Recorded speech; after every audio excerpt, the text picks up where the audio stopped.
ئەگەر ڕەفتارمان بگۆڕین گۆڕانکاری کەممان پێ دەکرێت، ئەگەر بیرکردنەوەمان بگۆڕین گۆڕانکاری زۆرمان پێ دەکرێتن.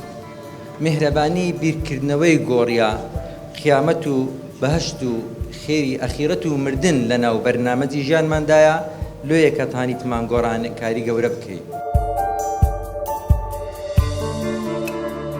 ئەوڕۆ خۆشحاڵین لە شاری هەولێر کارێکی دیکە بە ئامانجی بەرزکردنەوەی ڕێژەی سەوزایی و ژینگە پارێزی لە شاری هەولێر و لە شوێنێکیش کە نەخۆشخانەی میهرەبانیە بەردی بناغەی دروستکردنی پارکێک دادەنرێتن کە ڕووبەری پارکەکە 4000 مەترە و زەویەکە لەلایەن حکوومەت هەرێمی کوردستانەوە لە بۆ ئەو بابەتە تەرخان کراوە. من دەستخۆشی لە بەڕێوەبەر و ستافی نەخۆشخانەی میهرەبانی دەکەین.